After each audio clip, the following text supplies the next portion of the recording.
Hey, we're back here at Dialogue 340, and we're still continuing to talk about the housing crisis in terms of home ownership. So we had an off-cycle conversation. We want to bring it to the forefront, right? So we was talking about what it means to construct a new house, right? Because not all the times you're gonna buy a ready-made product, right? So we want to talk about some of the things, the issues that we deal with in terms of not manufacturing, but building houses, the hidden costs, all those kind of things. So I want to pass out to Shomari. What has been your experience? Because we talked about it. What has been your experience in terms of managing costs? How do we make sure you gain basically a bang for your buck? The cost of labor, right?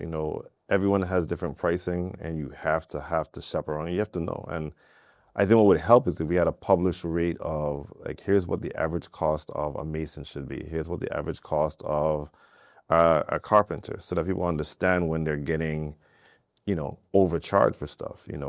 Backhoe prices. I've had backhoe prices from as low as $80 to as high as, $225 for the same exact equipment, same exact service, completely different pricing. So that's an important piece of it, the data behind construction. I think with such a limited market of skilled laborers to do the work, it's more important now than ever to understand, hey, here's what the market should be commanding for these skills. Because if not, people are going to charge based on what they perceive their value is. Yeah, that's did the finger there and just put it on there. Like that's how I feel like charging into And it. you know what they look at too? They look at the space, right? So, Uh-huh. we have a slightly bigger piece of property, and I don't want people coming because the minute they see it, they're like, oh, the price goes up. Uh-huh. I experienced this in Georgia. My wife's cousin has a house in north of Atlanta. The contractor gives them a Like how better far price down that area? further north. Oh yeah, it gets pricey out there. Well, it's not even so pricey. Their price, the contractor gives them a nice price, right? He comes to our neighborhood. It's not super fancy. It's across the street from a country club. So a country club is, Oh yeah. $2 million, $3 million homes. Our homes are, a fraction of that. Well, at least it was back then. The price is like triple Whew. for the same kind of work. And so I'm like, when people see certain areas, they say, oh, yeah, this person lives East End. They're going to charge you for living in East End. You live, north of northwest That of that that Fredericksburg. that East End tax is real. They're going to charge you for that. And so we really need to start publishing rates on, and it's not to stiff the construction industry, but you got to be fair, right? You got regulated because if costs get out of control, hence why we're talking about this correct. issue, can it wouldn't be a crisis? Correct. And you want people to come back home and to live and to grow the economy. Like, we've lost a lot of people. When I looked at the data for just elections, for example, Yeah. 15 years ago, 30,000 people voted for the gubernatorial election. Now there are less than 30,000 registered voters. Uh-huh. So we have less people registered to vote today than people who actually voted 15 years ago. Crazy. Because we talked about in the past, like we got talked about the height of the population was around somewhere between 2007 and 2008, which was we're above like 110, and now we're teetering around 80,000. Yeah. So we're talking Total, about all three islands. yeah, Yeah. total of Yeah. all three islands. So we may have a lot. I mean, the hurricanes, I remember, Yeah. made it worse. Yeah. But we're talking about a difference of 40,000 people. Yeah. That I mean, that has an impact. Our nightlife has drastically changed, right? Big time. People don't go out. There's, Love the Hondos, man. yeah, there is Hey, no, why these days you gotta tell us a Hondo story? there is no nightlife, right?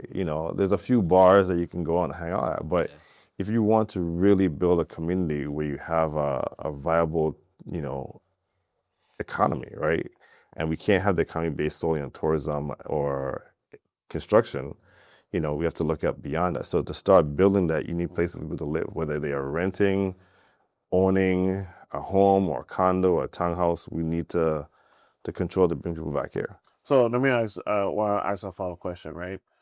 Who should be the regulatory arm? Because we talk about we need to have listed prices, right? So who checks on these contractors to make sure they're doing the right thing? Because, like you say, if the costs go out of control, it has all these economic effects, right? Who should be that? Who should be taking the charge in that? I would say without adding another agency, DLCA. If you're a licensed business, you have to go to DLCA. Every year for hurricane season, they send out an email saying, hey, if you're one of those key industries, submit your pricing.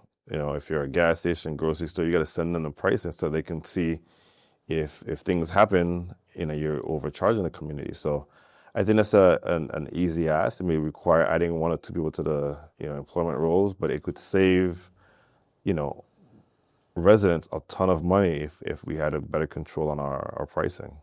So, Chris, I want to come to you. Let's dive in deeper to the labor aspect, because I know you see it in the forefront.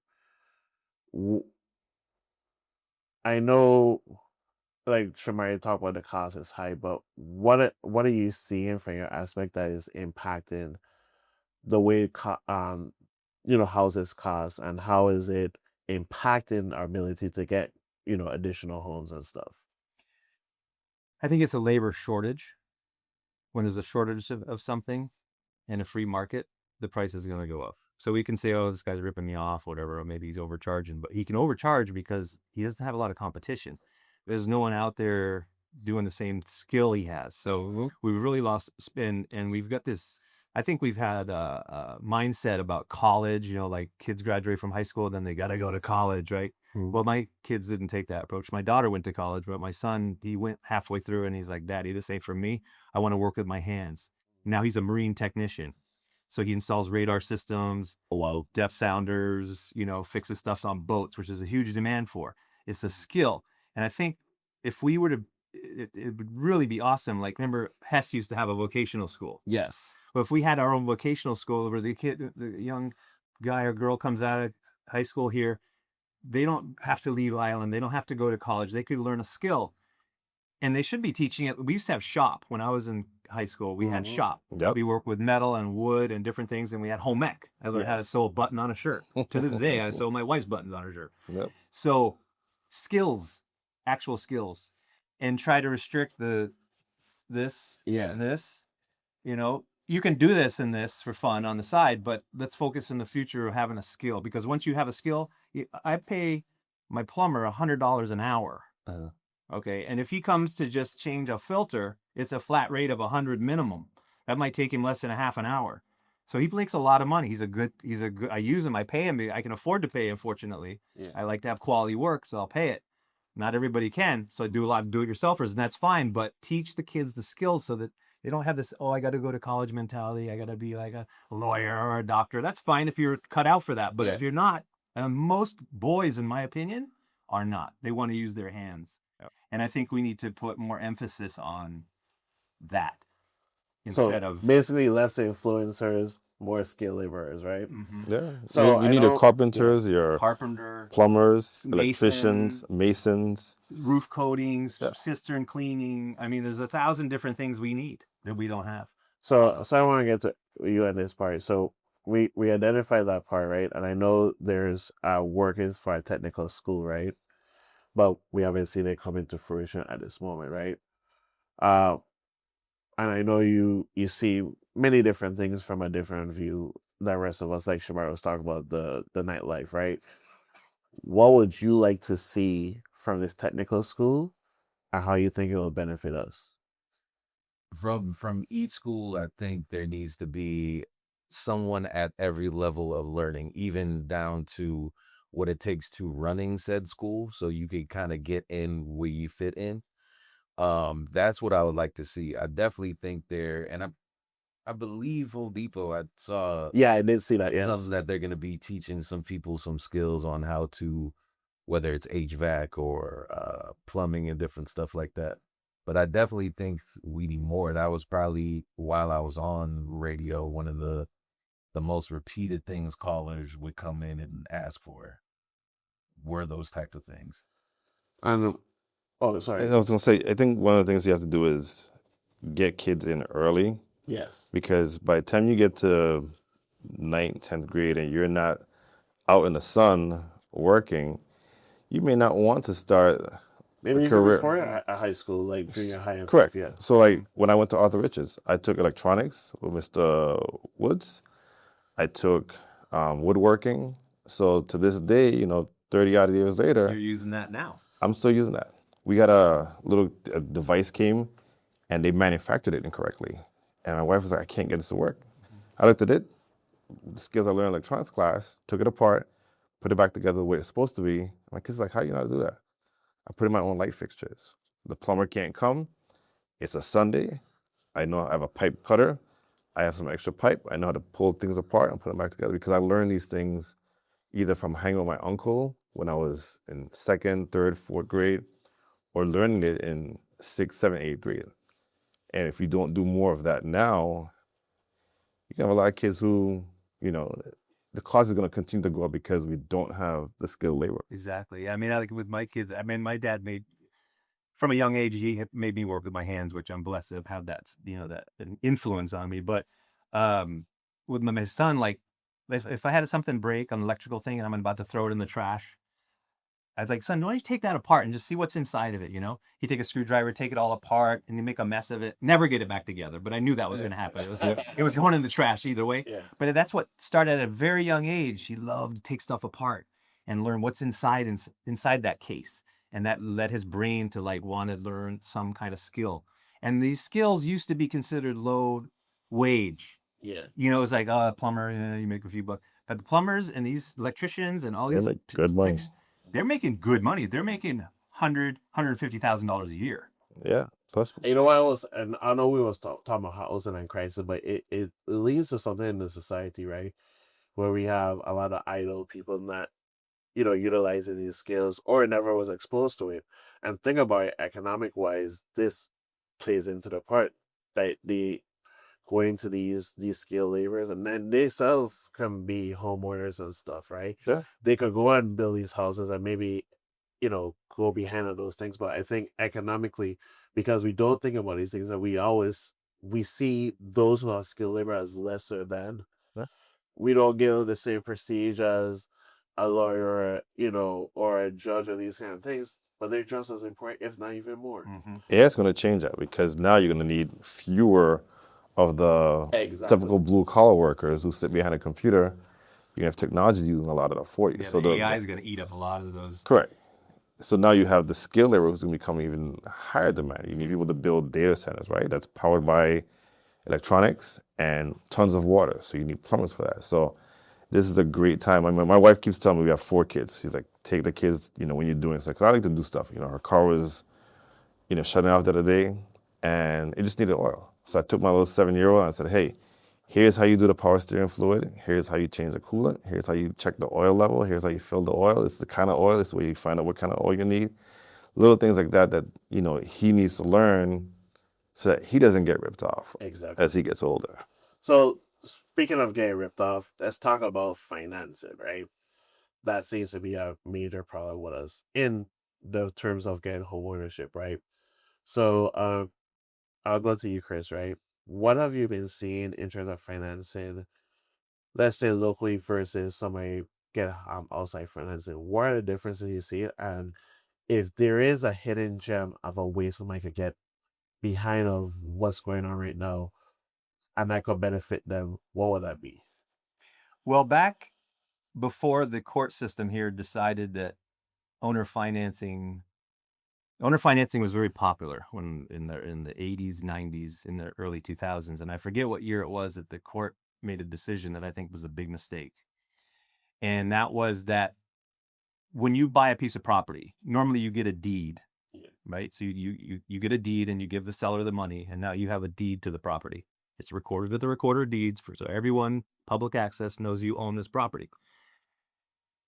Now, if you had somebody that had bad credit, or maybe they had a business where they weren't reporting all of their income, maybe a gas station or a convenience store or something. So, not all the gross receipts were being paid, but that's okay. So you knew they were good, but they didn't show it on paper. We would owner finance on what's called a land contract or an installment sales contract. I've heard about this. Okay, so these are a document that I did many of these with pieces of land and homes. It's an agreement you have with that buyer that says you're going to give me X amount down, you're going to pay me X a month for some period of time, and then at the end, they're usually a balloon payment, say within 5 years or 10 years, once the house is built and everything's sweet, then maybe they have their credit fixed, they could go borrow from a bank and pay off that owner. So it was a temporary way for that person to own property and to improve it, to put a house on it. The beauty of that for the seller was that if that buyer defaulted, they didn't make their payments. Let's say they gave you the down payment, they started making payments, and then for whatever reason, they stopped making payments. You could foreclose on that property owner immediately. You would literally tear up the land contract, keep all the payments and the down payment, and sell that property to someone else. That buyer has defaulted. There were no courts involved. And in my experience with all of the owner financing I've done on installment sales contracts and land contracts, Crusians, locals here, their default rate is less than 5%. Wow. Okay, so we did hundreds of deals. Very rarely did they. And in most cases, when they were defaulting, the owner would work with them. They would renegotiate the land contract, say, look, we're going to waive a couple months payments. I know you're having a hard time, your mom's sick, whatever, blah, blah, blah. Lower the interest rate so we could work it out. And they knew ahead of time that if they didn't follow through, they're going to give it up and say, okay, I tried, I failed, it's okay, and I'll move on. But the courts ruled now, and I don't forget the year, remember the year, but to foreclose on an installment sales contract or a land contract has the same process that you have to go through a deed foreclosure, which is about 2 years in court, if you're lucky, $10,000 to $20,000 in legal fees, and no one wants to do it anymore. So the whole installment sales contract and land contract process, which I would say, at least in my career, I would say I know thousands of Virgin Islanders who became property owners through that private deal system, is out. Sellers won't do it anymore because they're not going to take the risk of having to go through the court system and have to hire a lawyer and fight, and then they have rights, and there's a right of redemption. So after you foreclose on someone, they have 6 months to pay you up. It's too messy. So now sellers are like, you know what? I'm not owner financing anymore. I know you may not remember the year, but do you remember what the sentiment was that they decided to change? This is like, what were the courts or legislators saying? I believe there were some number of, and I don't know if it was 1 or 10 or 50 buyers who defaulted, and then they felt like they were being mistreated by the owner when they were lose all their down payment, all their payments were gone, and maybe they started building the foundation and stuff, and they lose everything, right? But that was the deal they set up. They agreed to it at the beginning, right? Because they couldn't get a bank loan otherwise. This is how they were getting their property. So it was all cool on the front end. Right. But then when they didn't come through on their part, they went and they sued. And then I don't know if it was the VI Supreme Court, it may have been before the VI Supreme Court, ruled that, nope, these people were being wrong. You've got to go through the same foreclosure process as if you're a bank taking back a property from a defaulted person on a mortgage. So that really hurt the local people. I know it was designed to protect the few of them that were probably mistreated. I'm not saying they weren't. But in my experience, with only about a 5% default rate, that was saving a few to harm the many, in my opinion. Yeah. So that's a shame. But And it just reminds me of something we've said before, is like, because we don't collect data, like something like that would be like, well, yes, a small minority is that, well, it's helping the masses, right?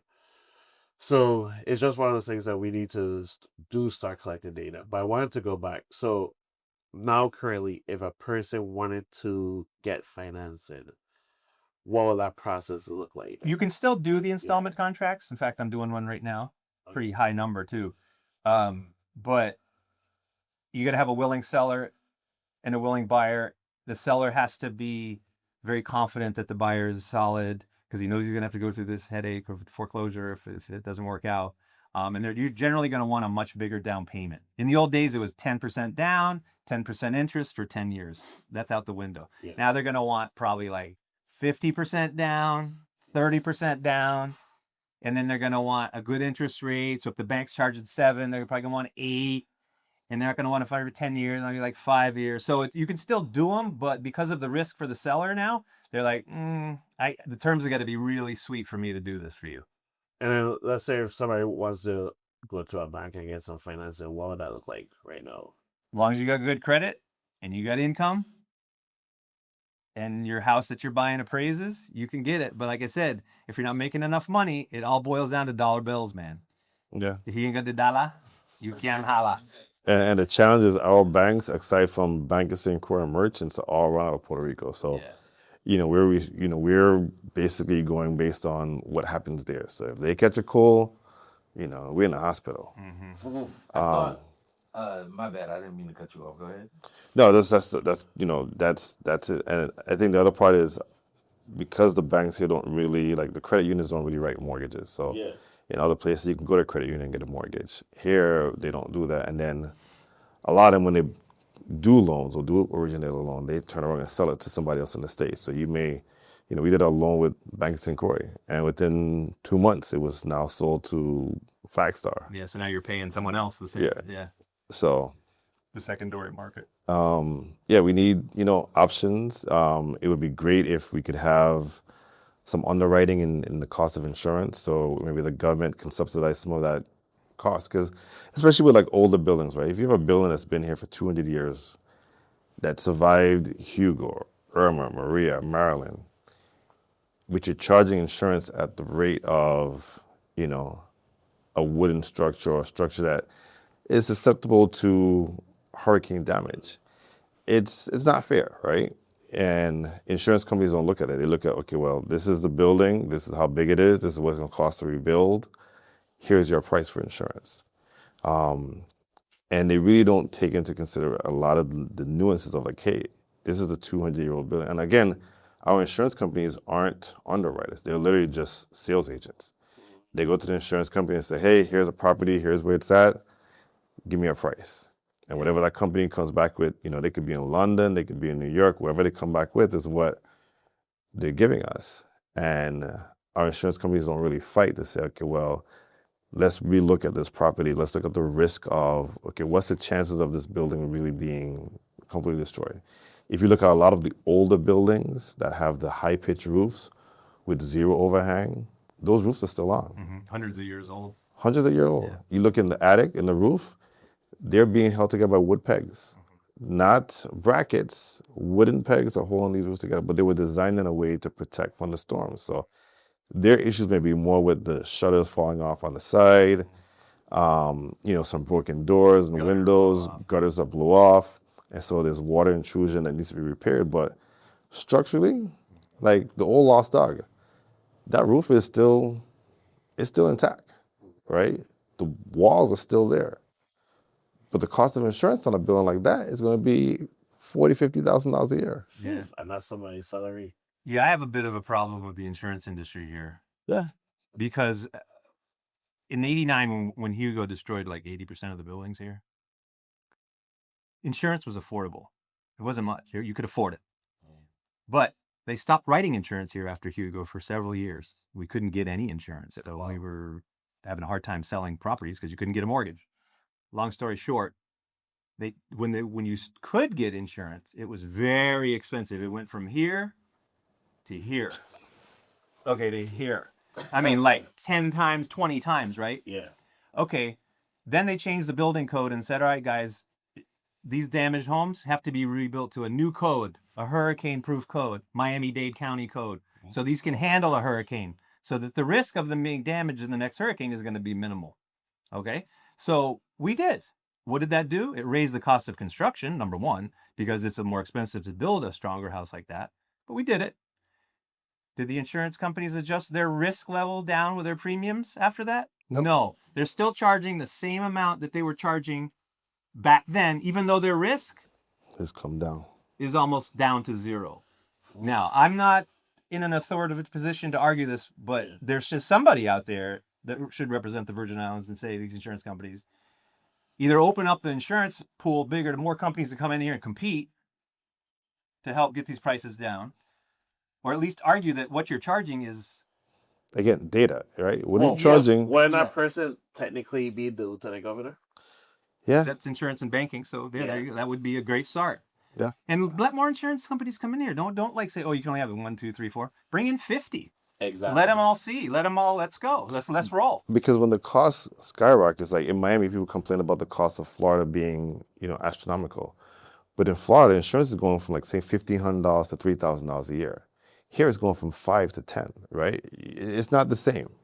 You can scream $3,000 expensive, but $10,000 on a $40,000, $100,000 salary is if you're making 60 and your spouse or whatever is making 50 and you're 110,000 and 10% of that is going to insurance, You can't afford that. No. And then how are you going to pay your mortgage? Exactly, and that's built in. So when they qualify you for a mortgage, when the lender qualifies you, they look at the property taxes, they look at the insurance. And when the insurance is that big of an amount, that lowers your qualifying amount. That lowers the amount you can afford to buy for a home. Yep. Pushes against us even harder. So it's a big issue, and we're not addressing it. We haven't addressed it since Hugo. So let me give Yesai your final thoughts, and we're gonna wrap up. I feel like they've really taken up over those. No, I love it. You know? I just find it funny. I feel like I'm more taking information in and saying the Miami code, but does Miami in that piece even get some of the wins that we experience Correct. here? Right. One, that seems backwards, and two, now you're looking at the news and you're seeing these Miami buildings just collapsing out of nowhere, as well as the prices for these buildings collapsing because they don't want to go and pay more insurance or do what it's going to take to and actually fix the problem before their building collapses. So I'm just seeing collapse. That's all I'm seeing. Yeah. All right, guys. Well, this conversation has way more to get into, so we won't consider this a series. We're gonna dive into this topic a bit more. But I want you guys, thank you guys for joining us for this topic. I will see you next time.